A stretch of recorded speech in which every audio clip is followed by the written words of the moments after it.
মনে পড়ে সেই ইকোনো বলপেন, কোকা কোলার ইয়ো ইয়ো, দারুণ স্বাদের মিমি চকোলেট, বিটিভির মিনা কার্টুন, ম্যাকগাইভার কিংবা নতুন কুড়ি। কি সোনালী একটা সময় আমরা পেছনে ফেলে এসেছি। 90 দশকে যাদের শৈশব ছিল তারা আজও পেছন ফিরে তাকিয়ে স্মৃতিকাতর হতে বাধ্য হবেন। স্মৃতি জুড়ে থাকা নাবিস্কো লজেন্স, গোলাপি প্যাকেটের গ্লুকোজ বিস্কুট, মিল্লাত ঘামাচি পাউডার, টাইগার বাম, ইকোনো কলম। 90-এর দশক জুড়ে রাজত্ব করেছে এরকম বেশ কিছু পণ্য। হলুদ মড়কে বানানো চুইংগাম, পাতার বারুদ ফোটানো টিনের পিস্তল, ক্যাসিও ঘড়ি, প্রজাপতি দেয়াশলাই, Jet detergent, Tibbet snow, Kasco glycerine soap, Alauddin sweetmeat আজও আমাদের স্মৃতিতে অমলিন। 80 ও 90 দুই দশক জুড়ে দাপটের রাজত্ব করেছে নাবিস্কো। লজেন্স বলতে নাবিস্কোই ছিল দোকানে দোকানে। 1 টাকায় 2টি লজেন্স পাওয়া যেত তখন। একটি লজেন্স 8 আনা। নাবিস্কোর গ্লুকোজ বিস্কুটও ছিল দারুণ জনপ্রিয় সেই সময়। তখন সবচেয়ে জনপ্রিয় কলম ছিল ইকোনো বলপেন। পরে এলো আরো আধুনিক, আরো জনপ্রিয় ইকোনো ডিএক্স। একচেটিয়া রাজত্ব ছিল এই কলমের। একটা স্লোগান খুবই জনপ্রিয় হয়েছিল, ইকোনো লেখে চমৎকার, এক কলমে মাইল পার। আরেকটি টিভি বিজ্ঞাপনে বলা হতো,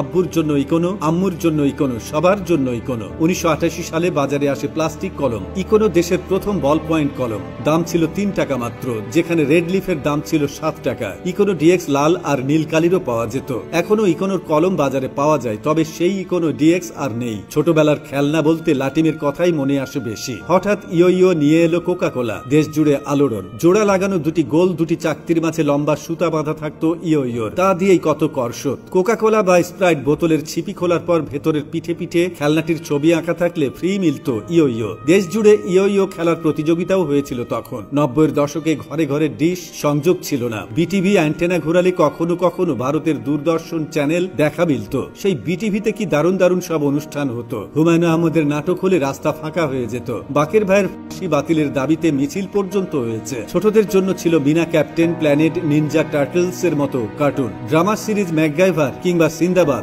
ডাবিং করা আলিফ লাইলা, মুভি অব দ্য উইকে দেখানো হতো হলিউডের ক্লাসিক সব সিনেমা। ছোটদের প্রতিভা দেখানোর মঞ্চ ছিল নতুন কুড়ি। জাতীয় প্রতিযোগিতা ছিল নতুন কুড়ি। মুস্তাফা মনোয়ার এর নির্মাতা। কবি গোলাম মোস্তফার কিশোর কবিতা থেকে নামটি নেওয়া হয়েছিল। উদ্বোধনী থিম সঙ্গ হিসেবে কবিতাটির 15 লাইন ব্যবহৃত হতো। আমরা নতুন, আমরা কুড়ি গানটি শুনলেই স্মৃতির পর্দা খুলে যায়। 80-90-এর দশকের নতুন কুড়ির অনেক শিল্পী পরে তারকা শিল্পী হয়েছেন, যেমন সঙ্গীতে কনক চাপা, সামিনা চৌধুরী, অভিনয় শিল্পী ঈশিতা, মেহের আফরোজ শাওন। 8 আনা কিংবা 1 টাকায় পাওয়া যেত প্রজাপতি ম্যাচ। একটি ম্যাচ বাক্সে কাঠি থাকতো 48টি। 8 আনার ম্যাচ বক্সে কাঠি থাকতো কম। ঢাকা ম্যাচ ইন্ডাস্ট্রিজ উৎপাদন করত প্রজাপতি দিয়াশলায়। প্যাকেটের গায়ে লেখা থাকতো কার্বাইড শতভাগ নিরাপদ। প্রজাপতির রঙিন ছবিও আঁকা থাকতো তাতে। মাথা ব্যথার মলম ছিল নিক্স কিংবা টাইগার বাম। হকাররা বলে বেড়াতো পীড়িতের ব্যথা ছাড়া সব ব্যথাই সারায়। এমনই নাকি গুণ ছিল এই বামের। তখন হাতে হাতে ফোন ছিল না, হাতে গোনা কয়েকজনের বাসায় থাকতো ল্যান্ড ফোন। ক্রস কানেকশনে কত প্রেম হয়ে যেত ফোনে। প্রেমিকার বাসায় ফোন করে তার মা ধরলে বলতে হতো